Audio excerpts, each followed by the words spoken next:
철창 너머로 하늘을 바라보는 여자의 눈동자가 빛납니다. 7년. 그녀의 인생을 앗아간 시간이었습니다. 억울한 누명, 잃어버린 아이, 그리고 죽은 남편. 모든 것을 잃었다고 생각했죠. 하지만 진실은 절대 영원히 숨겨지지 않습니다. 한 장의 편지, 의심스러운 사진, 그리고 작은 아이의 미소. 모든 것이 거짓이었습니다. 내가 죄인이 아니라는 걸 언젠가는 모두가 알게 될 거예요. 그녀의 목소리가 떨립니다. 그때 아이의 갑작스러운 발작. 모든 비밀이 풀리기 시작했습니다. 그리고 충격적인 진실이 밝혀집니다. 누구도 상상하지 못했던 음모가 드러나는 순간 그녀의 복수가 시작됩니다. 봄비가 창밖을 적시던 그날 메디파마 연구소 휴게실은 평소와 다른 활기가 감돌았습니다. 동료들의 축하 인사가 오고 갔고 그 중심에는 서연이 있었습니다. 최고의 연구원으로 인정받던 그녀의 손에는 방금 발표된 네오진 임상 1단계 성공 보고서가 들려 있었습니다. 서연은 잠시 휴게실 창가에 서서 비 내리는 풍경을 바라보며 깊은 숨을 내쉬었습니다. 5년간의 연구가 드디어 결실을 맺는 순간이었습니다. 누군가 어깨를 가볍게 두드렸고 돌아보니 재훈의 따뜻한 미소가 반겨주었습니다. 우리가 해냈네. 그의 목소리에는 자부심과 안도감이 섞여 있었습니다. 연구소장이자 남편인 재훈은 언제나 그렇게 짧고 단순한 말로 서연의 마음을 읽곤 했습니다. 아직 2단계, 3단계가 남았잖아요. 너무 일찍 기뻐하는 거 아닐까요? 서연의 말과 달리 그녀의 눈은 이미 행복으로 빛나고 있었습니다. 재훈은 서연의 손을 살며시 잡았습니다. 결혼 3년 차 연구실에서는 철저히 상사와 부하 직원으로 행동하던 두 사람이지만 이런 순간만큼은 예외였습니다. 오늘 저녁에 좋은 소식이 하나 더 있어. 집에서 이야기하자. 그날 저녁 아파트 현관문을 열자마자 촛불과 와인, 그리고 정성스레 차려진 식탁이 서연을 맞이했습니다. 재훈은 요리사 못지않은 솜씨로 서연이 좋아하는 파스타를 준비해 놓았습니다. 식사를 마치고 와인을 한 모금 마신 재훈이 은색 상자를 꺼냈습니다. 서연은 호기심 어린 눈으로 상자를 열었고 그 안에는 작은 아기 양말 한 쌍이 들어 있었습니다. 순간 서연의 눈이 커졌습니다. 이게 혹시 응, 우리 부모님이 될 거야. 오늘 병원에서 연락이 왔어. 서연의 눈에서 눈물이 흘러내렸습니다. 결혼 후 아이를 갖기 위해 얼마나 많은 노력을 했는지, 몇 번의 실패를 겪었는지 두 사람만이 알고 있었습니다. 그 순간 서연은 온 세상을 다 가진 것 같은 행복감에 휩싸였습니다. 하지만 행복은 오래가지 않았습니다. 네오진 임상 2단계가 시작된 지 한 달 만에 첫 번째 사망 사례가 보고되었습니다. 간 기능 문제가 없던 환자의 갑작스러운 간 부전이었습니다. 연구팀은 혼란에 빠졌지만 단일 사례라 우연의 일치로 결론 내렸습니다. 그러나 두 달 후 3명의 환자가 추가로 비슷한 증상을 보이며 사망했습니다. 메디파마는 즉시 임상을 중단했고 식약처 조사가 시작되었습니다. 서연은 임신 16주차, 배가 슬며시 불러오기 시작할 때였습니다. 연구소 회의실, 창문 없는 답답한 공간에 임원들과 법무팀이 모였습니다. 서연은 구석에 앉아 떨리는 손으로 물컵을 잡았습니다. 최 소장님, 의무기록에 문제가 있습니다.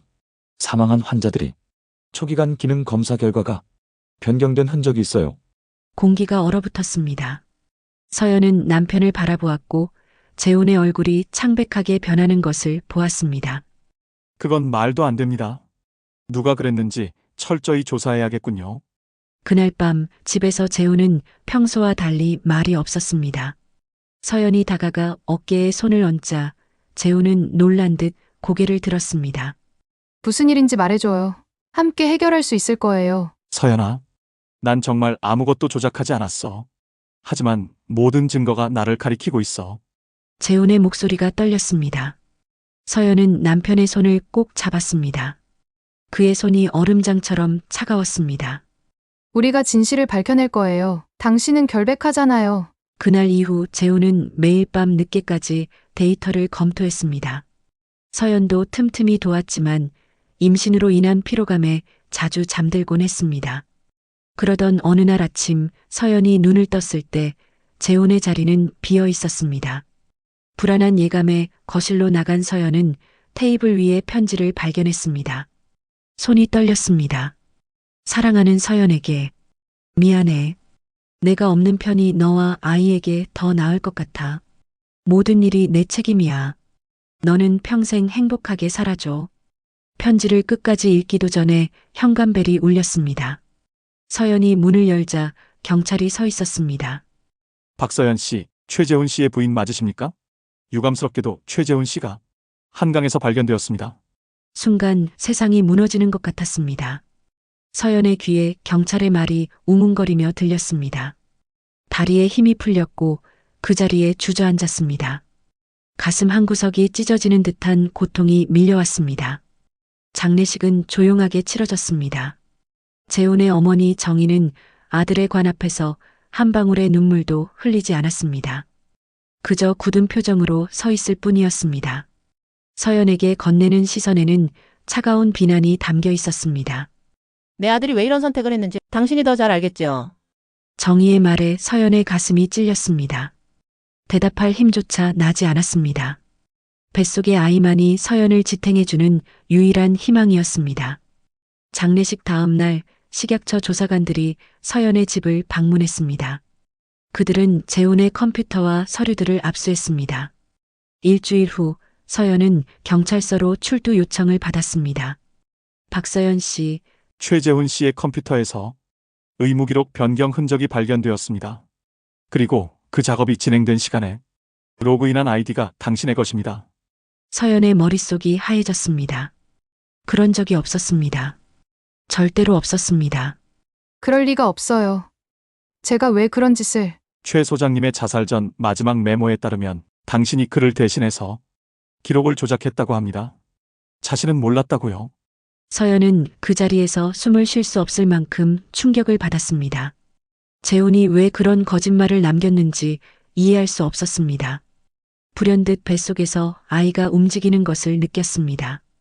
그제야 서연은 정신을 차렸습니다. 아이를 위해서라도 진실을 밝혀내야 했습니다. 하지만 모든 증거는 서연을 향해 있었습니다.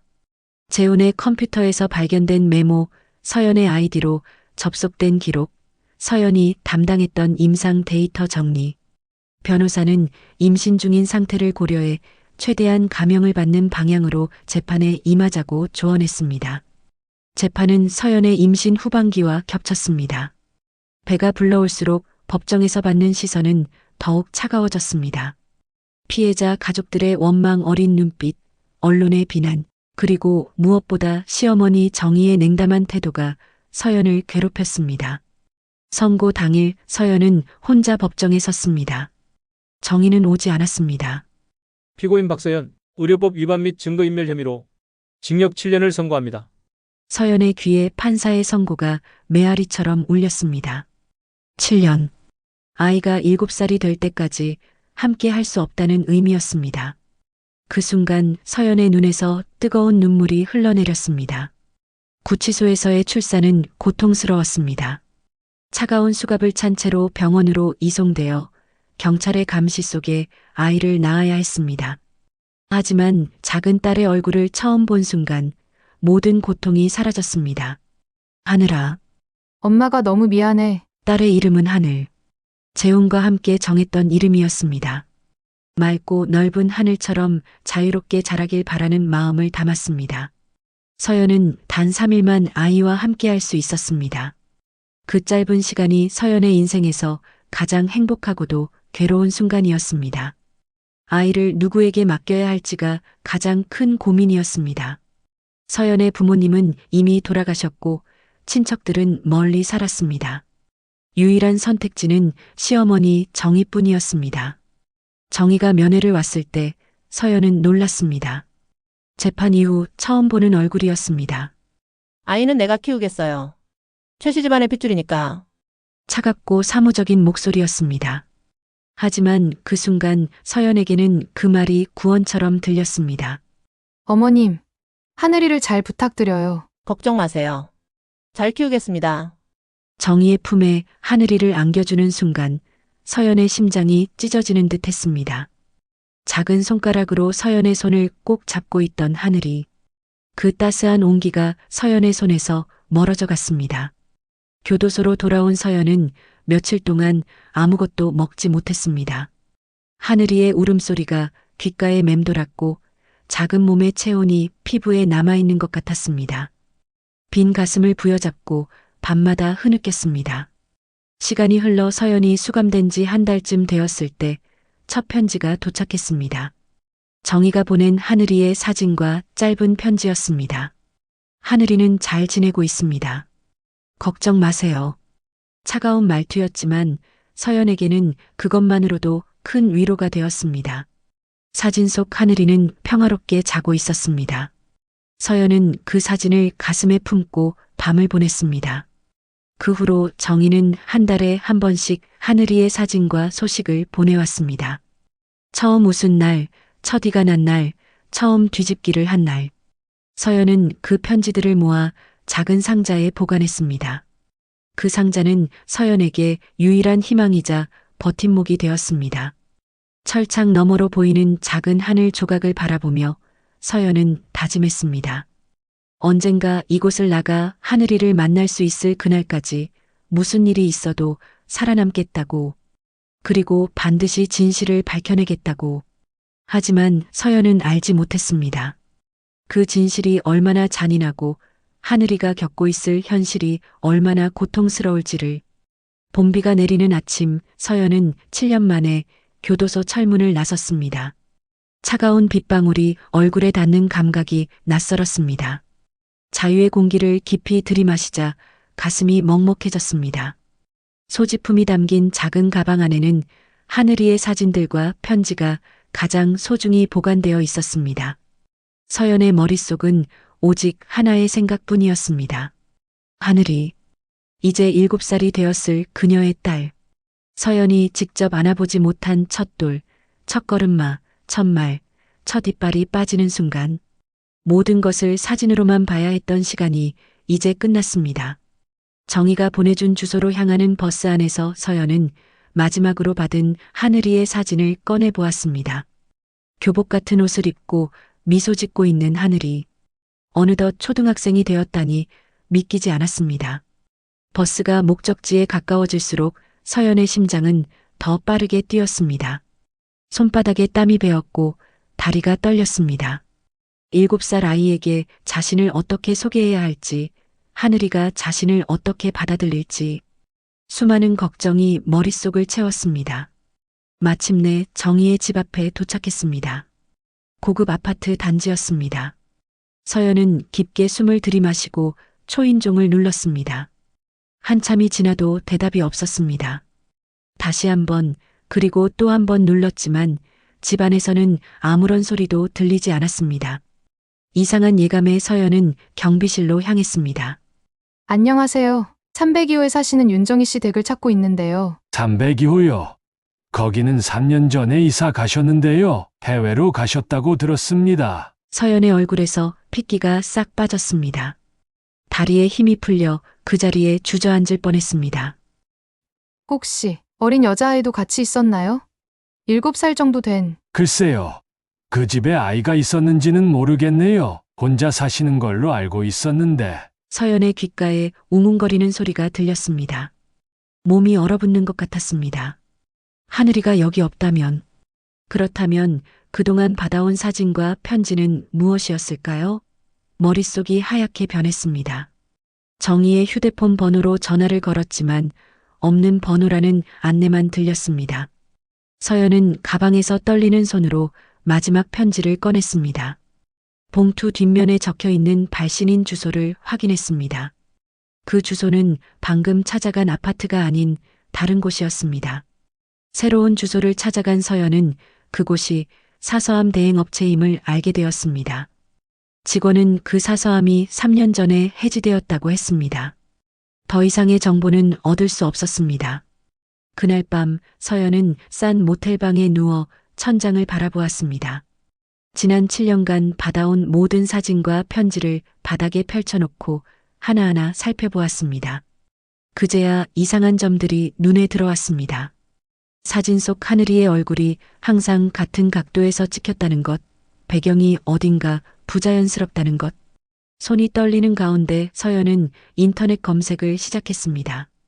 초등학생 모델 사진을 검색하자 놀라운 결과가 나왔습니다. 정희가 보내준 사진 속 아이와 똑같은 모델이 광고에 나온 것이었습니다. 그 순간 서연의 온몸이 얼어붙었습니다. 이럴 수가 없어! 목구멍에서 울음이 터져 나왔습니다. 가슴이 찢어지는 듯한 고통에 서연은 바닥에 무릎을 꿇었습니다. 7년 동안 꿈꿔왔던 순간 하늘이를 다시 만나리라는 희망. 그 모든 것이 한순간에 무너져 내렸습니다. 다음 날부터 서연은 필사적으로 정희와 하늘이의 흔적을 찾아다녔습니다. 메디파마를 찾아갔지만 회사는 이미 다른 제약회사에 인수되어 있었습니다. 재혼의 전 동료들을 찾아갔지만 아무도 정희의 행방을 알지 못했습니다. 경찰에 실종 신고를 하려 했지만 법적 양육권이 정희에게 있다는 이유로 접수되지 않았습니다. 한 달의 시간이 흘렀습니다. 서연은 작은 원룸을 구해 생활하며 편의점 아르바이트로 생계를 유지했습니다. 하지만 밤이면 악몽에 시달렸습니다. 하늘이가 손을 뻗으며 도움을 청하는 꿈, 재훈이 서연을 원망하는 꿈. 매일 밤 식은땀에 젖어 깨어났습니다. 그러던 어느 날 저녁 편의점에서 일하던 서연은 우연히 의학 잡지 표지를 보게 되었습니다. 내오진 사태 7년 후 진실은 아직도 묻혀 있다. 이현우 기자의 특집 기사였습니다. 서연의 손이 떨렸습니다. 잡지를 집어들자마자 구매했습니다. 그날 밤 서연은 기사를 몇 번이고 읽었습니다. 이현우라는 기자는 내오진 사태 당시 의혹을 제기했던 몇 안 되는 기자 중 하나였습니다. 그는 서연의 유죄가 의심스럽다는 주장을 했고 그로 인해 해외 지사로 자천되었다는 내용도 있었습니다. 다음 날 아침 일찍 서연은 잡지사를 찾아갔습니다. 이현우 기자를 만나고 싶다고 했지만 그는 최근에 한국으로 귀국해 프리랜서로 활동 중이라는 답변을 받았습니다. 간신히 연락처를 얻은 서연은 망설임 없이 전화를 걸었습니다. 안녕하세요. 이현우 기자님이신가요? 저는 박서연입니다. 전화기 너머로 잠시 침묵이 흘렀습니다. 박서연 씨, 메디파마의 네, 맞습니다. 기자님의 기사를 봤어요. 만나서 이야기 나눌 수 있을까요? 그날 오후 서연은 도심의 한 카페에서 현우를 만났습니다. 40대 초반으로 보이는 그는 피곤해 보이는 눈가의 지적인 분위기를 풍기고 있었습니다. 서연이 들어서자 자리에서 일어나 정중히 인사했습니다. 사실 언젠가는 만나게 될 거라고 생각했습니다. 출소하셨다는 소식은 들었어요. 서연은 자신의 이야기를 하나하나 풀어놓았습니다. 재혼의 자살, 누명, 하늘이의 출산과 정희에게 맡긴 일, 그리고 가짜 사진과 편지로 속아온 7년의 세월까지. 이야기를 마치자 목이 메어 더 이상 말을 잇지 못했습니다. 정말 끔찍한 일을 겪으셨군요. 사실 저도 뭔가 이상하다고 느꼈습니다. 당시 수집한 증거들이 너무 깔끔했거든요. 마치 누군가 의도적으로 서연 씨를 범인으로 만들려고 한 것 같았어요. 서연은 고개를 들어 현우를 바라보았습니다. 7년 동안 단 한 사람도 자신의 결백을 믿어주지 않았는데 처음으로 자신의 말에 귀 기울여주는 사람을 만났다는 사실에 가슴이 뭉클해졌습니다. 하늘이를 찾는 것이 제 유일한 목표예요. 그런데 어디서부터 시작해야 할지 모르겠어요. 도와드리고 싶습니다. 저도 당시 진실을 밝히지 못했다는 미안함이 있어요. 그때 카페 문이 열리며 한 어린 소녀가 뛰어들어왔습니다. 교복을 입은 아이는 약 7, 8살로 보였습니다. 아빠, 학교 끝났어요. 현우가 미소 지으며 일어나 소녀를 반겼습니다. 그리고 서연에게 소개했습니다. 제 딸이에요. 하늘이라고 합니다. 서연의 심장이 멈춘 듯 했습니다. 하늘이라는 이름, 그리고 그 나이. 소녀의 얼굴을 바라보자 숨이 막혔습니다. 어딘가 재훈을 닮은 듯한 눈매, 그리고 서연 자신을 닮은 입술 모양. 직감적으로 알았습니다. 이 아이가 자신의 딸임을. 손이 떨려 테이블 아래로 꽁꽁 숨겼습니다. 목소리가 나오지 않았습니다. 현우는 서연의 이상한 반응을 알아채지 못하고 대화를 계속했습니다. 사실 하늘이는 제 친딸이 아니에요. 3년 전 이혼한 아내가 데려온 아이인데 제가 양육권을 가지게 됐어요. 친부모에 대해서는 자세히 알지 못합니다. 서연의 머릿속이 하얘졌습니다. 어떻게 이런 우연이, 아니, 이것은 우연이 아닐지도 모른다는 생각이 들었습니다. 가슴이 터질 듯이 뛰었습니다. 하늘이는 과학을 좋아하나요? 네. 특히 생물학과 화학에 관심이 많아요. 그런데 학교 수업만으로는 부족해서 과외 선생님을 찾고 있었어요. 그 순간 서연의 머릿속에 한 가지 계획이 떠올랐습니다. 과외 선생님으로 하늘이에게 접근하는 것. 갑자기 목소리에 힘이 실렸습니다. 저는 원래 생화학연구원이었어요. 과학 과외를 해드릴 수 있어요. 현우는 잠시 망설이는 듯 했지만 서연의 진지한 눈빛에 고개를 끄덕였습니다. 글쎄요. 한번 만나보는 것도 좋을 것 같네요. 하늘아, 박 선생님께서 과학 과외를 해주실 수 있대. 어때? 하늘이가 서연을 바라보았습니다. 그 순간 서연은 숨을 쉴 수 없을 만큼 긴장했습니다. 하늘이의 맑은 눈동자가 서연의 얼굴을 탐색했습니다. 저 선생님, 어디서 본 것 같아요? 서연의 심장이 쿵쾅거렸습니다. 설마 하늘이가 자신을 기억하는 걸까요? 불가능했습니다. 하늘이는 생후 3일 만에 서연과 헤어졌으니까요. 텔레비전에서 봤던 것 같아요. 과학자 선생님 같아요. 안도의 한숨을 내쉬며 서연은 미소 지었습니다. 하늘이가 웃으며 고개를 끄덕였습니다. 좋아요. 저 과학 좋아해요. 그렇게 서연은 하늘이의 과학과외 선생님이 되었습니다. 일주일에 2번 현우의 집에서 하늘이를 가르치기로 했습니다. 처음 하늘이의 집에 갔을 때 서연은 긴장으로 손에 땀이 배었습니다. 현관문을 열고 들어서자 아늑한 분위기의 아파트가 서연을 맞이했습니다. 과외는 순조롭게 진행되었습니다. 하늘이는 놀라울 정도로 과학의 재능을 보였습니다.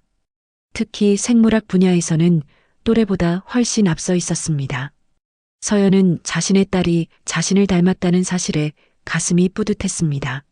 선생님, 이 세포들이 왜 이렇게 모양이 다른 거예요? 각각 다른 기능을 하기 때문이야. 이건 적혈구고, 이건 백혈구지. 적혈구는 산소를 운반하고, 백혈구는 우리 몸을 세균으로부터 보호해. 하늘이의 눈이 호기심으로 반짝였습니다. 그 모습이 어린 시절 서연의 모습과 너무 닮아 가슴이 저릿했습니다. 시간이 지날수록 서연과 하늘이의 관계는 깊어졌습니다. 하늘이는 서연을 매우 따랐고 과학 시간을 손꼽아 기다리게 되었습니다. 현우도 하늘이의 학업 성적이 올라가는 것을 보며 서연을 신뢰하게 되었습니다. 한 달이 지난 어느 날 과외가 끝난 후 현우가 서연을 커피에 초대했습니다. 하늘이가 선생님을 정말 좋아해요. 요즘 집에서도 과학 이야기만 해요. 하늘이는 정말 영리해요. 가르치는 보람이 있어요. 신뢰가 될지 모르겠지만 출소 후 어떻게 지내고 계신지 궁금했어요. 서연은 망설였습니다. 하지만 현우의 진심 어린 눈빛에 마음이 움직였습니다. 그녀는 자신의 어려움, 하늘이를 찾기 위한 노력, 그리고 새 삶을 시작하기 위한 고군분투를 이야기했습니다. 현우는 진지하게 경청했습니다. 제가 도울 수 있는 일이 있다면 언제든지 말씀해 주세요. 저도 내어진 사태의 진실을 밝히고 싶어요. 그날 이후 서연과 현우는 종종 만나 이야기를 나누게 되었습니다. 현우는 서연에게 자신의 이야기도 들려주었습니다. 그가 내오진 사태를 파헤치려다 해외로 자천된 일, 그 과정에서 아내와 멀어져 결국 이혼하게 된 일, 그리고 하늘이를 홀로 키우게 된 사연까지. 전 아내는 하늘이가 제 친딸이 아니라고 했어요. 이혼할 때 양육권도 포기했죠. 하지만 저에게는 하늘이가 진짜 내 딸이에요. 서연은 가슴이 아팠습니다. 현우는 하늘이를 진심으로 사랑하고 있었습니다. 자신이 하늘이의 생모라는 사실을 밝히면 어떻게 될까요? 현우와 하늘이의 관계가 깨질지도 모른다는 두려움이 밀려왔습니다. 그렇게 2개월이 지났습니다. 서연은 하늘이와 더욱 가까워졌고 현우와도 신뢰관계가 형성되었습니다. 그러던 어느 날 과외 시간에 하늘이가 갑자기 이상한 증상을 보였습니다. 선생님, 머리가 너무 아파요. 하늘이가 갑자기 얼굴을 찡그리며 머리를 감싸쥐었습니다. 서연이 놀라 하늘이에게 다가갔습니다. 하늘아, 괜찮아. 어디가 아픈 거야? 하늘이의 몸이 갑자기 굳어졌습니다. 손가락이 경직되고 눈동자가 위로 올라갔습니다. 그리고 다음 순간 하늘이는 바닥에 쓰러져 경련을 일으키기 시작했습니다. 하늘아, 하늘아. 서연은 공포에 질려 하늘이를 부둥켜 안았습니다. 떨리는 손으로 현우에게 전화를 걸었습니다. 현우 씨, 하늘이가 갑자기 발작을 일으켰어요. 구급차를 부르고 있어요. 병원으로 향하는 구급차 안에서 서연은 하늘이의 손을 꼭 잡고 있었습니다. 눈물이 뺨을 타고 흘러내렸습니다. 가슴이 찢어지는 듯한 고통이 밀려왔습니다. 하늘아, 제발 괜찮아야 해. 이제 막 너를 찾았는데. 서연의 머릿속에 불현듯 끔찍한 의문이 스쳐 지나갔습니다. 하늘이의 증상이 마치 네오진 임상시험 당시 환자들이 보였던 증상과 비슷했습니다. 온몸에 한기가 돌았습니다. 설마 병원에 도착했을 때 현우가 이미 응급실 앞에서 기다리고 있었습니다. 그의 얼굴은 창백했고 눈에는 공포가 서려 있었습니다. 하리가 어떻게 된 거죠? 갑자기 왜? 모르겠어요. 갑자기 두통을 호소하더니 발작을 일으켰어요. 의사들이 하늘이를 검사실로 데려갔습니다. 서연과 현우는 말없이 대기실에 앉아 결과를 기다렸습니다. 서연의 머릿속에는 끔찍한 가능성들이 맴돌았습니다. 망설이다가 현우에게 물었습니다. 하늘이가 전에도 이런 적이 있었나요? 아니요. 한 번도요. 하늘이는 항상 건강했어요. 잠시 후 의사가 다가왔습니다. 그의 표정은 심각했습니다. 초기 검사 결과 뇌압 상승과 간 기능 이상이 발견됐습니다. 추가 검사가 필요합니다. 서연의 심장이 멈춘 듯 했습니다. 뇌압 상승과 간 기능 이상, 네오진 부작용의 전형적인 증상이었습니다. 가슴속에서 불길한 예감이 솟아올랐습니다. 이것은 단순한 우연이 아니었습니다. 서연은 깨달았습니다. 하늘이를 찾은 것은 끝이 아니라 새로운 비극의 시작일지도 모른다는 것을. 병원 복도의 형광등 불빛이 서연의 창백한 얼굴을 비추었습니다. 3일째, 하늘은 중환자실에서 의식을 찾지 못하고 있었습니다. 서연은 현우와 함께 의사를 기다리며 딱딱한 플라스틱 의자에 앉아 있었습니다. 손가락이 떨려 무릎 위에 꽉 잡고 있었습니다. 복도 끝에서 주치의가 걸어오는 모습이 보였습니다. 서연과 현우는 동시에 자리에서 일어났습니다. 의사의 표정은 무거웠습니다. 하늘이의 상태가 좀처럼 나아지지 않고 있습니다. 뇌압은 계속 상승하고 있고 간 수치도 악화되고 있어요. 검사 결과 테라제닉 증후군 가능성이 높습니다. 테라제닉 증후군이요? 그게 무슨 병인가요? 극히 희귀한 질환입니다. 신경계와 간에 동시에 이상이 생기는 증상인데 원인을 특정하기 어렵고 치료법도 확립되어 있지 않아요. 서연의 얼굴에서 핏기가 싹 빠졌습니다. 테라제닉 증후군. 이 용어는 낯설지 않았습니다. 네오진 임상시험 때 나타났던 환자들의 증상을 의학계에서 임시로 명명했던 바로 그 이름이었습니다. 가슴이 쿵쾅거렸습니다. 우연의 일치라기엔 너무 이상했습니다. 서연은 불안한 예감에 몸을 떨었습니다. 혹시 다른 비슷한 사례가 있나요? 전국적으로 최근 6개월간 5건 정도 보고됐습니다. 모두 하늘이와 비슷한 나이의 아이들이었죠. 서연의 눈앞이 어지러질했습니다. 몸을 지탱하기 위해 벽에 기대야 했습니다. 현우가 걱정스러운 눈빛으로 서연을 바라보았습니다. 괜찮으세요? 네, 그냥 조금 어지러워서요. 의사는 추가 검사 일정을 설명하고 떠났습니다. 현우가 커피를 사러 간 사이 서연은 병원 화장실로 들어가 거울 앞에 섰습니다. 창백한 얼굴, 붉게 충혈된 눈, 숨을 깊게 들이마시고 내쉬었습니다. 진정해, 진정하자. 손을 떨며 휴대폰을 꺼내 인터넷 검색을 시작했습니다. 테라제닉 증후군, 네오진 임상시험, 부작용. 몇 가지 키워드를 조합해 검색했지만 공개된 정보는 거의 없었습니다. 메디파마가 모든 자료를 철저히 통제한 탓이었습니다. 화장실을 나와 하늘이가 있는 중환자실 창가에 섰습니다. 산소 마스크를 쓴 하늘이의 작은 얼굴이 창백하게 보였습니다. 서연의 가슴이 무너져 내렸습니다. 겨우 찾은 딸이 이렇게 고통받고 있다니. 모든 것이 자신의 탓인 것만 같았습니다. 그때 병원 로비에서 익숙한 목소리가 들려왔습니다.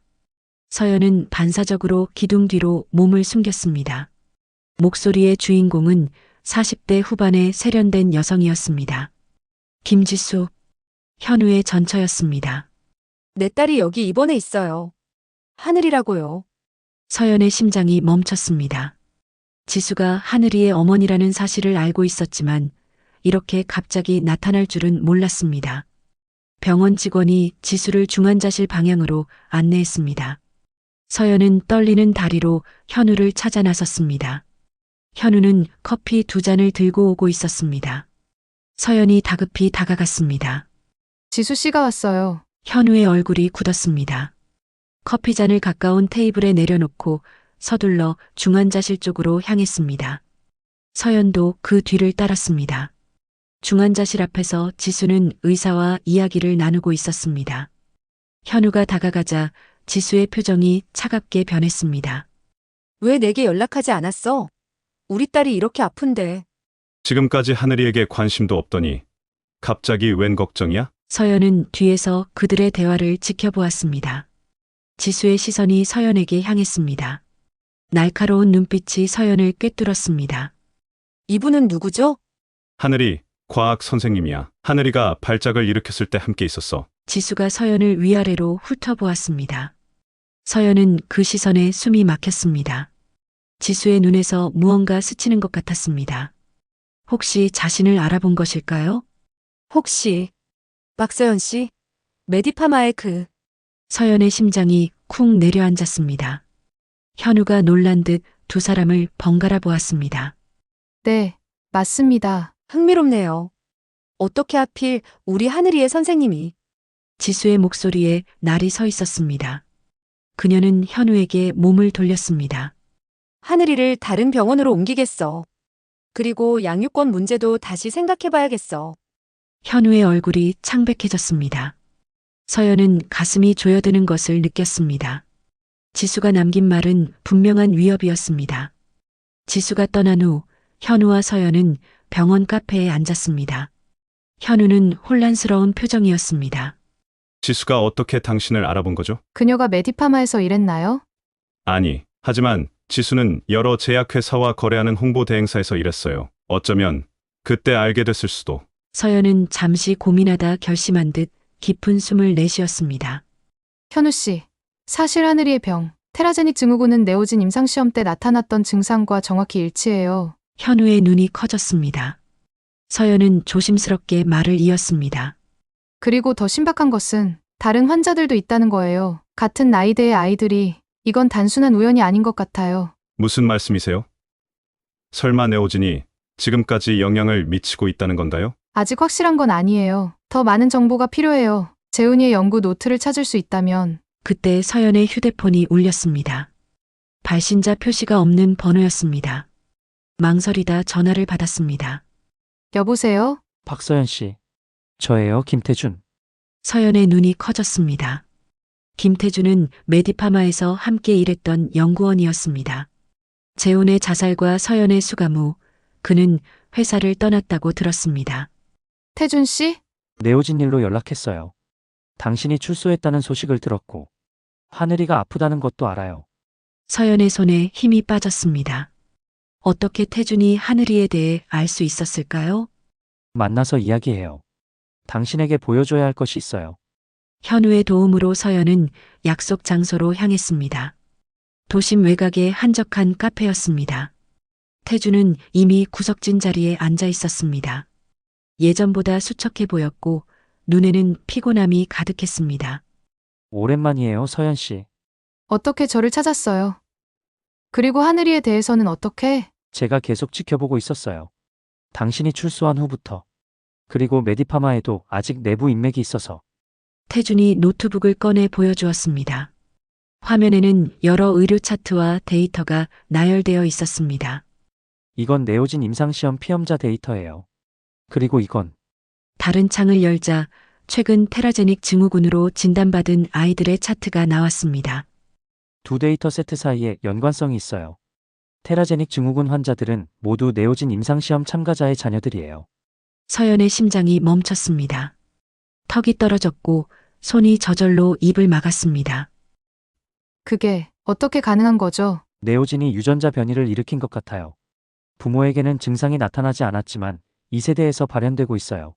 서연의 눈에서 눈물이 흘러내렸습니다. 하늘이, 자신과 재훈의 딸. 재훈은 네오진 임상시험 책임자였지만 자신은 직접 약물을 투여받지 않았습니다. 어떻게 하늘이가. 하지만 제가 네오진을 투여받은 적은 없어요. 맞아요. 하지만 하늘이의 DNA 분석 결과 그녀는 당신과 재훈의 딸이 아니에요. 세상이 무너지는 것 같았습니다. 서연은 숨을 쉴 수 없었습니다. 하늘이의 유전자 패턴은 네오진 피험자 중 한 명인 장미경의 딸과 일치해요. 그리고 아버지는 최재훈이 맞아요. 서연의 머릿속이 하얘졌습니다. 재훈과 다른 여자 사이의 아이. 그런 사실은 믿을 수 없었습니다. 하지만 갑자기 모든 퍼즐 조각이 맞춰지는 것 같았습니다. 정희가 하늘이를 데려간 이유, 가짜 사진과 편지를 보낸 이유. 증거가 있나요? 있어요. 재훈이 남긴 연구 노트에 모든 것이 기록되어 있어요. 그 노트가 어디 있는지 알아요? 그게 메디파마 본사 지하 금고에 있을 거예요. 재훈이 저에게 그 위치를 알려줬어요. 하지만 접근하기는 매우 위험해요. 서연은 결심한 듯 눈빛이 단단해졌습니다. 무슨 일이 있어도 그 노트를 찾아야 했습니다. 도와주실 수 있나요? 위험해요, 서연 씨. 메디파마는 이미 당신을 주시하고 있어요. 특히 지금 무슨 일이 있나요? 김지수가 메디파마의 대외협력 이사로 취임했어요. 바로 어제 공식 발표가 있었죠. 서연의 가슴이 쿵 내려앉았습니다. 지수가 메디파마에 입사했다니 단순한 우연이 아니었습니다. 모든 것이 계획된 것 같았습니다. 카페를 나와 현우에게 돌아온 서연은 태준에게서 들은 모든 이야기를 전했습니다. 현우의 얼굴이 창백해졌습니다. 그럼 하늘이는 네. 재훈이와 장미경이라는 여성 사이의 아이예요. 하지만 그건 중요하지 않아요. 지금 하늘이를 구해야 해요. 현우는 잠시 생각에 잠겼다가 결심한 듯 고개를 들었습니다. 저도 도울게요. 제 취재망을 총동원해서 메디파마의 비리를 파헤치겠습니다. 다음 날 서연과 태준은 메디파마 본사 근처에서 만났습니다. 태준은 출입카드를 꺼내 보였습니다. 아직 효력이 있어요. 보안 시스템이 업데이트되지 않았나 봐요. 두 사람은 조심스럽게 지하 주차장으로 들어갔습니다. 태준의 출입카드로 접근이 가능한 곳까지 이동한 후 보안 카메라의 사각지대를 이용해 비상계단으로 향했습니다. 재훈이가 말한 금고는 지하 3층에 있어요.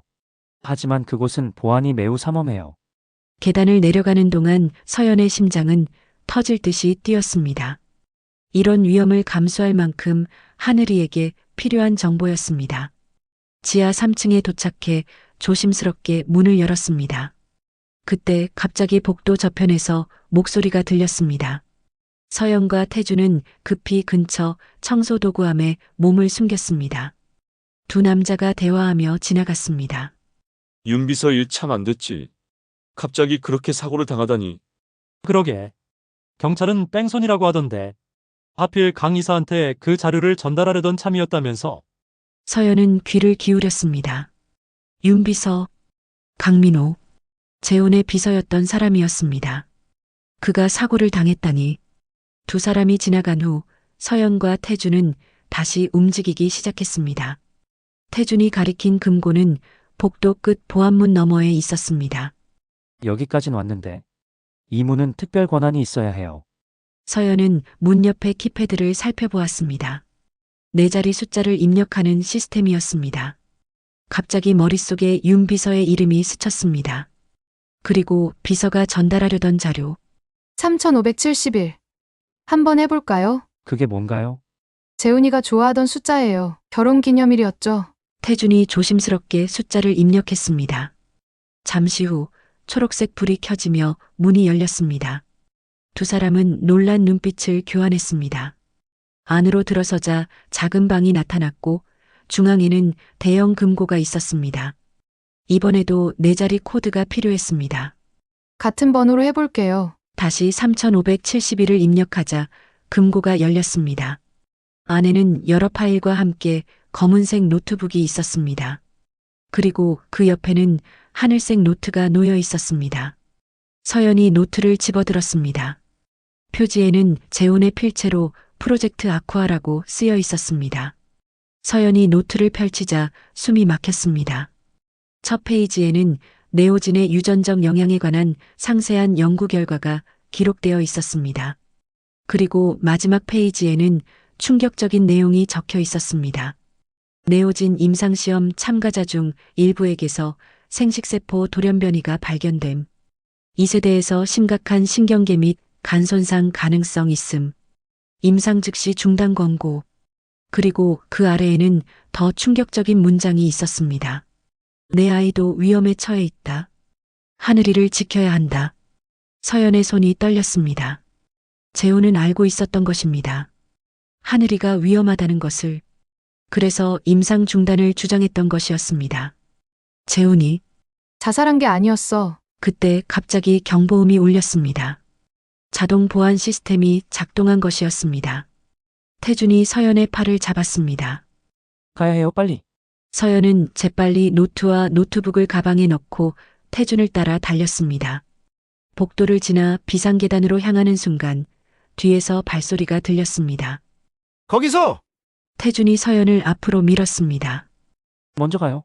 제가 시간을 벌게요. 안 돼요. 같이 가야. 하늘이를 구해야 하잖아요. 가세요. 서연은 무거운 마음으로 계단을 뛰어 올라갔습니다. 뒤에서 소란스러운 소리가 들렸지만 뒤돌아볼 수 없었습니다. 지상으로 나와 약속된 장소에서 대기 중이던 현우의 차로 달려갔습니다. 무슨 일이에요? 태준 씨는요? 빨리 출발해요. 나중에 설명할게요. 차가 출발하는 순간 서연은 뒤를 돌아보았습니다. 메디파마 건물 앞에 여러 경비원이 모여 있었고 그 중심에 한 여성이 서 있었습니다. 김지수였습니다. 그녀의 옆에는 또 다른 여성이 있었습니다. 서연의 심장이 멈췄습니다. 윤정이었습니다. 두 여성은 서로 이야기를 나누며 웃고 있었습니다. 서연은 그제야 모든 것을 이해했습니다. 재훈의 죽음, 서연의 누명, 하늘이의 양육권, 모든 것이 계획된 것이었습니다. 서연은 가방에서 노트를 꺼내 다시 펼쳐보았습니다. 마지막 페이지 구석에 작은 글씨로 쓰인 문장이 눈에 들어왔습니다.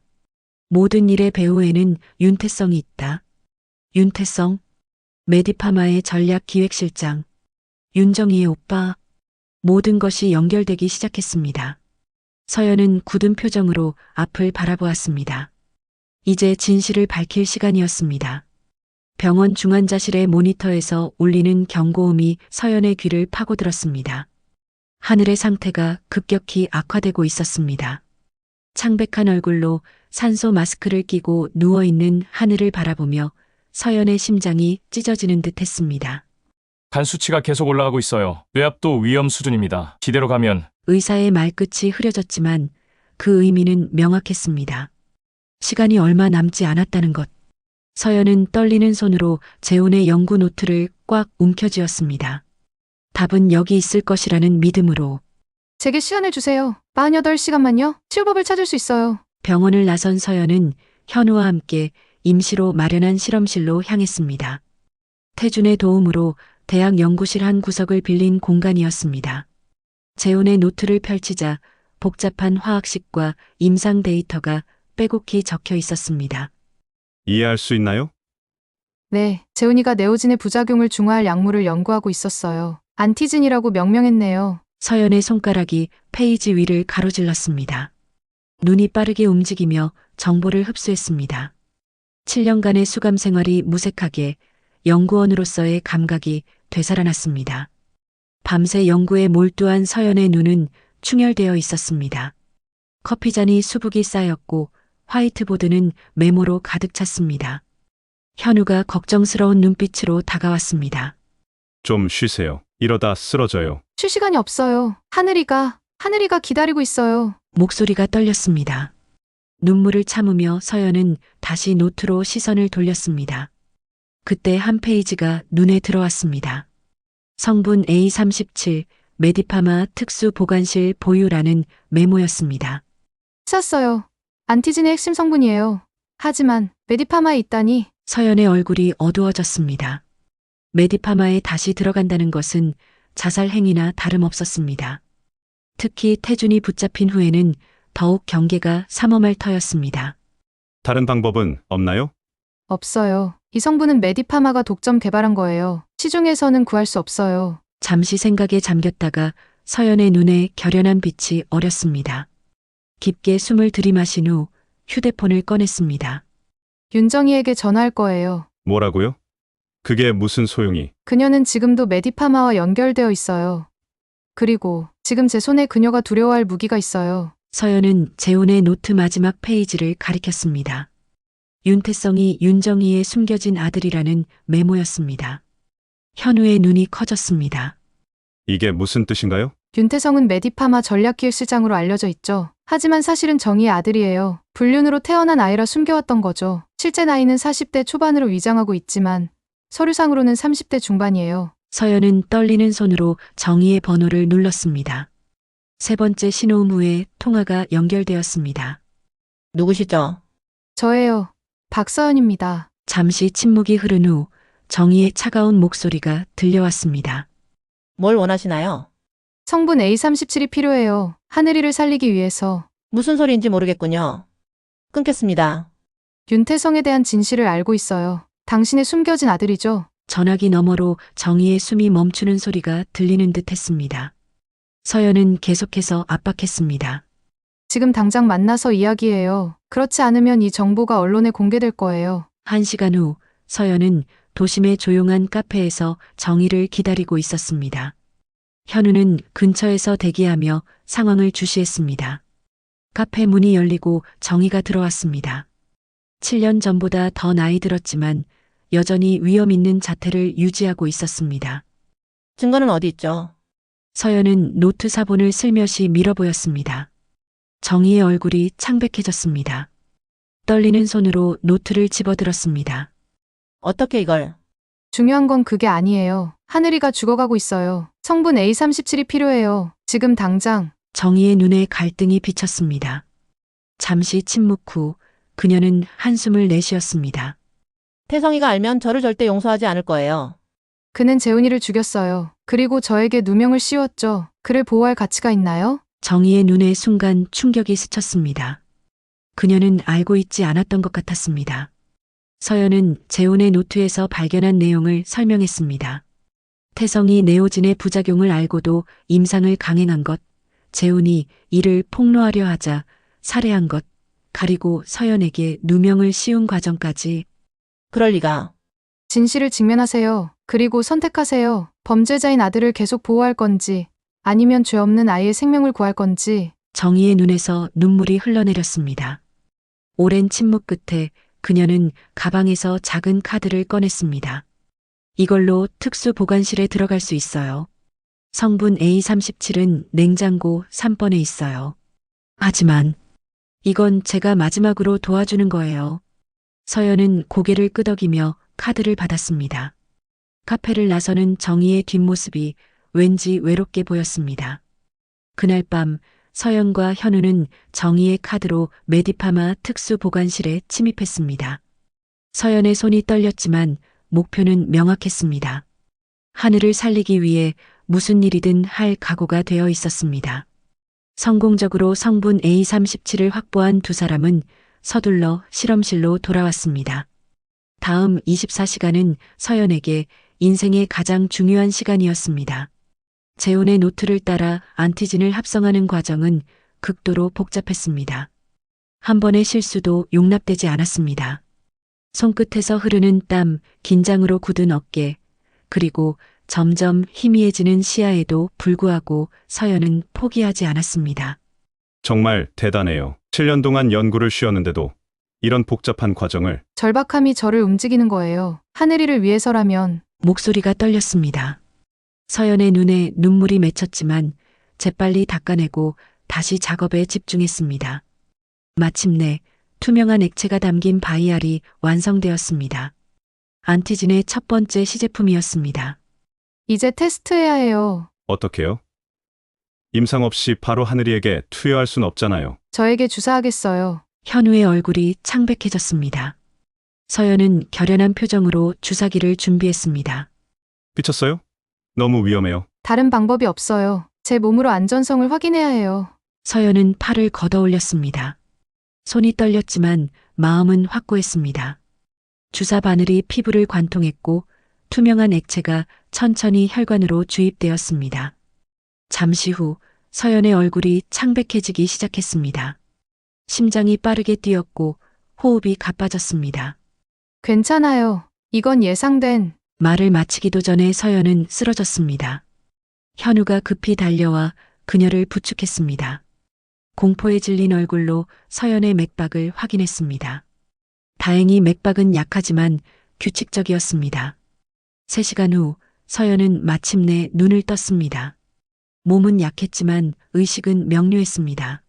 성공했어요. 부작용이 있지만 치명적이진 않아요. 현우는 안도의 한숨을 내쉬었습니다. 서연은 약을 조금 더 조정한 후 하늘에게 투여할 최종 버전을 완성했습니다. 병원으로 돌아온 서연은 의사들을 설득해야 했습니다. 처음에는 극도로 회의적이었지만 서연의 절박한 호소와 재훈의 연구 노트에 설득당한 주치의는 마침내 동의했습니다. 환자의 상태가 이미 최악이니 다른 대안이 없다면 시도해 볼 수는 있겠네요. 중환자실에서 하늘의 정맥에 안티진이 주입되는 순간 서연의 심장은 터질 듯이 뛰었습니다. 현우가 그녀의 손을 꼭 잡아주었습니다. 두 사람은 모니터를 뚫어지게 바라보며 기적을 기다렸습니다. 첫 1시간은 변화가 없었습니다. 2시간째 하늘의 뇌압이 미세하게 감소하기 시작했습니다. 3시간째 간 수치가 안정되기 시작했습니다.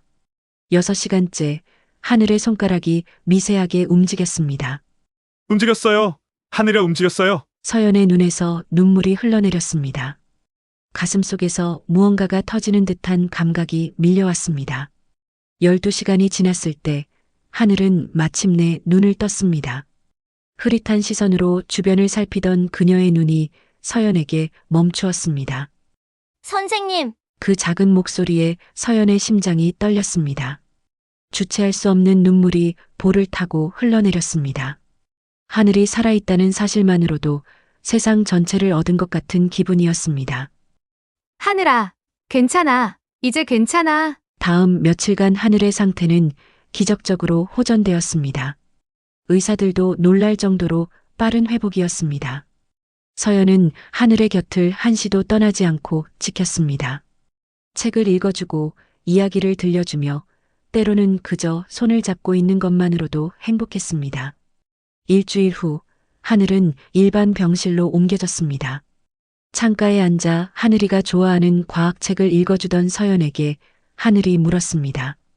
선생님은 저를 왜 이렇게 많이 도와주세요? 서연의 손이 책 페이지 위에서 멈췄습니다. 무슨 말을 해야 할지 고민했습니다. 진실을 말해야 할까? 아직은 때가 아닐까? 하늘의 맑은 눈동자가 서연의 머뭇거림을 지켜보고 있었습니다. 하늘이가 특별하니까요. 어떻게 특별한데요? 서연은 깊은 숨을 들이마셨습니다. 그리고 조심스럽게 말을 이었습니다. 하늘이는 내가 세상에서 가장 아끼는 사람이에요. 하늘이 고개를 갸웃했습니다. 그리고 잠시 생각하더니 해맑게 웃었습니다. 저도 선생님이 엄마처럼 느껴져요. 그 말 한마디에 서연의 가슴이 뜨거워졌습니다. 목이 메어 말을 잇지 못했습니다. 하늘이 서연의 손을 꼭 잡았습니다. 아빠가 그랬어요. 엄마는 멀리 있다고. 하지만 선생님은 여기 있잖아요. 서연은 더 이상 참을 수 없었습니다. 하늘을 품에 안고 눈물을 터뜨렸습니다. 하늘도 작은 팔로 서연의 등을 감싸 안았습니다. 그 순간 병실 문이 열리고 현우가 들어왔습니다. 그의 표정은 심각했습니다. 서연 씨, 좋은 소식과 나쁜 소식이 있어요. 먼저 좋은 소식부터요. 암호 3572, 이 메디파마 본사 중앙 금고의 비밀번호라는 사실을 확인했어요. 그리고 그 안에 모든 증거가 있을 거라고 합니다. 그럼 나쁜 소식은? 태준 씨가 실종됐어요. 그리고 윤태성이 우리를 찾고 있어요. 서연의 얼굴이 굳었습니다. 하늘을 바라보며 결심했습니다. 이제 끝까지 가야 했습니다. 진실을 밝히고 재훈의 누명을 벗기고 하늘을 지키기 위해 본사 금고에 가야겠어요. 증거를 찾아야 해요. 너무 위험해요. 이미 한 번 위험을 무릅썼잖아요. 하지만 이대로는 끝나지 않아요. 태성이 가만히 있지 않을 거예요. 하늘이를 노릴 수도 있어요. 현우는 깊은 한숨을 내쉬었습니다. 그리고 고개를 끄덕였습니다. 함께 하겠습니다. 끝까지. 서연은 하늘의 이마에 부드럽게 키스했습니다. 작은 목소리로 약속했습니다. 곧 돌아올게. 그리고 이번엔 절대 너를 떠나지 않을게. 하늘은 웃으며 고개를 끄덕였습니다. 그 순수한 미소가 서연에게 용기를 주었습니다. 이제 마지막 전투를 앞두고 있었습니다. 진실과 정의를 위한, 그리고 무엇보다 하늘의 미래를 위한 싸움이었습니다. 아침 신문을 펼친 서연의 손이 떨렸습니다. 일면 헤드라인은 충격적이었습니다. 메디파마 부회장 윤태성, 최재훈 박사 살인 혐의로 체포. 현우의 기사였습니다. 의료 전문지에 처음 실린 후 모든 언론이 앞다투어 보도하기 시작했습니다. 서연은 깊은 숨을 내쉬었습니다. 마침내 진실이 세상에 드러나는 순간이었습니다. 병원 창가에 앉아있는 하늘이 신문을 보고 있는 서연을 바라보았습니다. 그녀의 작은 눈동자에는 궁금증이 가득했습니다. 서연은 부드러운 미소를 지으며 다가갔습니다. 저 사람들이 선생님을 괴롭혔어요? 단순한 질문이었지만 서연의 가슴을 찌르는 듯 했습니다. 아직 하늘에게 모든 진실을 말하기엔 이른 때였습니다. 서연은 하늘의 작은 손을 꼭 잡았습니다. 이제 괜찮아. 나쁜 사람들이 벌을 받게 될 거야. 하늘이 고개를 끄덕였습니다. 아직 모든 것을 이해하기엔 어렸지만 서연의 말에 안심하는 듯 했습니다. 그때 병실 문이 열리고 현우가 들어왔습니다. 그의 얼굴에는 피곤함과 안도감이 공존했습니다. 검찰에서 연락이 왔어요. 정희 씨가 자백했대요. 서연의 눈이 커졌습니다. 정의의 자백은 예상하지 못했던 일이었습니다. 현우는 하늘에게 눈짓하며 복도로 나가자고 제안했습니다. 두 사람이 나가자 하늘은 창밖을 바라보며 다시 책을 읽기 시작했습니다. 정희 씨가 모든 것을 털어놓았어요. 태성이 재훈 씨를 살해했다는 것, 당신에게 누명을 씌운 것까지. 왜 갑자기 자백한 거죠? 아들이 자신을 버렸다는 걸 알게 된 것 같아요. 태성이 해외로 도주하려다 체포됐는데 정희 씨를 만나게 해달라는 요청을 거절했대요. 서연은 쓴웃음을 지었습니다. 정의가 얼마나 상처받았을지 상상할 수 있었습니다. 아들을 위해 모든 것을 희생했지만 결국 버림받은 어머니. 가슴 한구석이 아팠습니다. 이틀 후 서연은 검찰청 조사실에 앉아 있었습니다. 공식적인 진술을 마친 후였습니다. 재훈의 연구 노트와 메디파마 금고에서 발견한 증거들이 결정적인 역할을 했습니다. 검사가 고개를 들어 서연을 바라보았습니다. 박서연 씨, 정식으로 무죄 선고가 내려질 예정입니다. 억울하게 7년을 복역하셨네요. 서연은 담담히 고개를 끄덕였습니다. 7년의 세월을 단 한마디로 정리하는 것이 가능할까요? 하지만 이제 중요한 건 과거가 아니라 미래였습니다. 하늘과 함께할 미래. 테라제닉 증후군 환자들에 대한 대책은 어떻게 되나요? 메디파마의 배상 책임을 물을 예정입니다. 그리고 박 씨가 개발한 치료제에 대한 임상이 곧 시작될 거예요. 서연이 개발한 안티지는 하늘 외에도 다른 테라제닉 증후군 환자들에게 희망이 되고 있었습니다.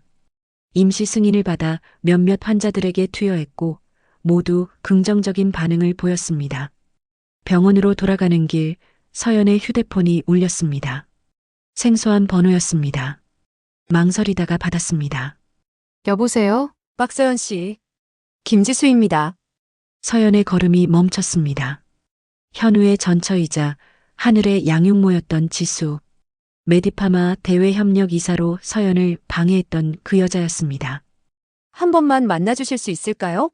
제가 사과드리고 싶어서요. 서연은 잠시 침묵했습니다. 그리고 조용히 답했습니다. 카페 블루버드에서 만나요. 1시간 후에. 카페에 도착한 서연은 구석진 자리에 앉아있는 지수를 발견했습니다. 평소의 당당한 모습은 온데간데 없고 초췌한 얼굴로 커피잔을 매만지고 있었습니다. 서연이 다가가자 지수는 천천히 고개를 들었습니다. 와주셔서 감사해요. 무슨 말씀을 하실지 궁금했어요. 지수는 깊은 한숨을 내쉬었습니다. 그리고 떨리는 목소리로 말하기 시작했습니다. 저는 정말 몰랐어요. 태성이 그런 짓을 했다는 걸. 단지 메디파마에서 좋은 자리를 제안받았고 하늘이의 양육권을 다시 찾을 수 있다고 해서. 왜 하늘을 버렸다가 다시 찾으려 했나요? 이혼 당시 저는 제 커리어만 생각했어요. 하지만 시간이 지나면서 후회했죠. 그때 태성이 접근해서. 서연은 지수의 이야기를 조용히 들었습니다. 지수는 윤태성의 함정에 빠져 이용당했던 것이었습니다.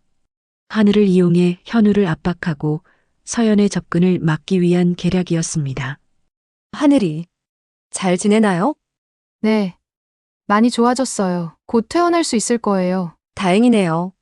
하늘이는 제가 낳은 아이가 아니에요. 현우와 결혼할 때 이미 있었죠. 하지만 정말 사랑했어요. 서연의 가슴이 아팠습니다. 하늘을 둘러싼 모든 이들의 복잡한 감정이 느껴졌습니다. 침묵 속에서 서연은 결심했습니다. 하늘이를 보러 오세요. 아이에게 더 많은 사랑이 필요해요. 지수의 눈에 눈물이 맺혔습니다. 예상치 못한 서연의 너그러움에 감사의 마음을 표현했습니다. 한 달 후 서연과 현우는 하늘과 함께 새 집으로 이사했습니다. 법원은 하늘의 양육권을 현우에게 공식적으로 인정했고 서연은 그 집에 함께 살기로 했습니다. 아직 법적인 가족은 아니었지만 서로에게 의지하며 새로운 시작을 맞이했습니다. 서연 선생님, 아니, 서연 엄마. 이거 봐요. 하늘이 자신이 그린 그림을 들고 뛰어왔습니다. 세 사람이 손을 잡고 있는 가족 그림이었습니다. 서연의 눈시울이 뜨거워졌습니다. 엄마라는 단어가 가슴을 따뜻하게 데웠습니다. 정말 예쁘게 그렸네. 하늘이도 예쁘고 아빠도 멋있고. 엄마가 제일 예뻐요. 현우가 부엌에서 나와 그들을 바라보며 미소 지었습니다. 7년의 세월을 뛰어넘어 이루어진 가족이었습니다. 서연의 인생에도 새로운 변화가 찾아왔습니다. 메디파마 사태 이후 여러 제약회사에서 러브콜이 쏟아졌지만 서연은 모두 거절했습니다. 대신 자신만의 연구소를 설립하기로 결심했습니다. 재온 바이오테크라는 이름의 작은 연구소였습니다. 연구소 개소식 날 서연은 가슴이 떨렸습니다. 많은 언론과 의학계 인사들이 참석했습니다. 단상에 선 서연은 잠시 침묵했다가 조용히 말하기 시작했습니다. 이 연구소는 단순한 연구기관이 아닙니다. 윤리적인 의약품 개발을 위한 새로운 길을 여는 시작점이 될 것입니다. 최재훈 박사가 남긴 유산, 그의 미완성 연구가 이제 많은 생명을 구하는 데 쓰이게 됐습니다. 이것이 바로 진실의 대가이자 우리의 책임입니다. 청중 속에서 현우와 하늘이 서연을 자랑스럽게 바라보고 있었습니다. 하늘의 작은 얼굴에는 존경의 눈빛이 담겨 있었습니다. 어쩌면 언젠가 그녀도 이 길을 걷게 될지도 모르겠다는 생각이 들었습니다. 연구소 개소식 후 서연은 중요한 사실을 발견했습니다. 안티진의 핵심 성분이 사실 재훈이 네오진을 개발하기 전에 연구했던 또 다른 프로젝트에서 파생된 것이었습니다. 재훈은 네오진의 부작용을 예상하고 이미 해독제 연구를 시작했던 것입니다. 운명의 아이러니였습니다. 3년이 흘렀습니다. 봄날의 따스한 햇살이 묘지를 비추고 있었습니다. 서연, 현우, 그리고 이제 10살이 된 하늘이 재훈의 묘 앞에 서 있었습니다. 서연은 무릎을 꿇고 조용히 꽃다발을 내려놓았습니다. 당신의 연구가 많은 생명을 구했어요. 재훈 씨, 테라제닉 증후군 환자들이 모두 회복되고 있어요. 하늘이 서연 옆에 무릎을 꿇었습니다. 작은 손으로 묘비를 쓰다듬었습니다. 안녕하세요. 아저씨, 저는 하늘이에요. 아저씨 덕분에 제가 살 수 있게 되었대요. 하늘은 아직 재훈이 자신의 생물학적 아버지라는 사실을 모르고 있었습니다. 언젠가 알게 될 날이 오겠지만 지금은 이대로도 충분했습니다. 서연의 눈에서 한 줄기 눈물이 흘러내렸습니다. 슬픔이 아닌 감사와 화해의 눈물이었습니다. 현우가 두 사람의 어깨에 손을 얹었습니다. 그의 눈에도 눈물이 맺혀 있었습니다. 세 사람은 잠시 침묵 속에 재훈을 기억했습니다. 묘지를 나서는 길, 하늘이 문득 서연에게 물었습니다. 엄마, 나 커서 엄마처럼 연구원이 되고 싶어요. 사람들을 살릴 수 있는 약을 만들고 싶어요. 서연의 가슴이 벅차올랐습니다. 아픔과 상처를 딛고 새로운 희망이 자라고 있었습니다. 하늘의 작은 손을 꼭 잡았습니다. 넌 꼭 훌륭한 연구원이 될 거야. 하늘아, 그리고 더 좋은 세상을 만들 거고. 현우가 다가와 두 사람을 품에 안았습니다. 따스한 봄바람이 세 사람 주위를 감싸 안았습니다. 아픔의 시간을 지나 찾아온 평화와 사랑의 순간이었습니다. 우리 이제 집에 가자. 서연은 고개를 끄덕였습니다. 그리고 마지막으로 재훈의 묘를 바라보았습니다. 가슴속으로 작별 인사를 건넸습니다. 이제 우리 모두 자유로워졌어요. 당신도, 나도, 그리고 하늘이도. 세 사람은 손을 잡고 묘지를 빠져나왔습니다. 앞으로의 길이 항상 순탄하지만은 않겠지만 이제 그들은 함께였습니다. 진실이 밝혀진 후에 평화로운 나날이 시작되고 있었습니다. 이것이 바로 진실의 대가였습니다. 아픔을 넘어 찾아온 진정한 가족의 행복. 봄빛이 창문을 통해 연구실로 스며듭니다. 서연은 현미경에서 고개를 들고 창밖을 바라봅니다. 5년의 시간이 흘렀지만 아직도 가끔은 이 모든 것이 꿈처럼 느껴집니다. 손끝에 미세한 떨림이 일어납니다. 재훈 바이오테크라는 간판이 햇살에 반짝입니다. 테라제닉 증후군 환자들의 99%가 완치되었습니다. 불가능이라 여겨졌던 기적이죠. 서연은 사진 한 장을 집어듭니다. 현우와 하늘, 그리고 자신이 웃고 있는 모습. 단순한 사진이 아닙니다. 지난 고통의 세월을 이겨낸 증거입니다. 가슴 깊은 곳에서 따스함이 번집니다. 엄마, 새로운 실험 결과가 나왔어요. 12살이 된 하늘이 연구실 문을 열고 들어옵니다. 눈빛이 재훈을 닮았네요. 호기심 가득한 그 표정, 과학에 대한 열정. 서연의 눈가에 잔잔한 미소가 피어납니다. 테이블 위에는 재훈의 사진이 놓여 있습니다. 서연은 부드럽게 그 사진을 매만집니다. 더 이상 아픔은 없습니다. 그저 고마움만이 남았죠. 진실은 결국 빛을 발하는 법이에요. 당신 덕분에 많은 생명이 구원받았어요. 창밖에서 현우가 손을 흔듭니다. 서연은 가방을 집어들고 하늘의 손을 잡습니다. 이제 그들은 다시는 헤어지지 않을 것입니다. 그 어떤 거짓도 음모도 이들을 갈라놓을 수 없습니다. 엄마, 우리가 다음에 연구할 건 뭐예요? 서연의 눈에 결연한 빛이 어립니다. 아직 갈 길이 멀지만 함께라면 두렵지 않습니다. 그녀는 깊게 숨을 들이마시고 활짝 웃습니다. 더 나은 세상을 만드는 거야. 그게 우리의 사명이니까.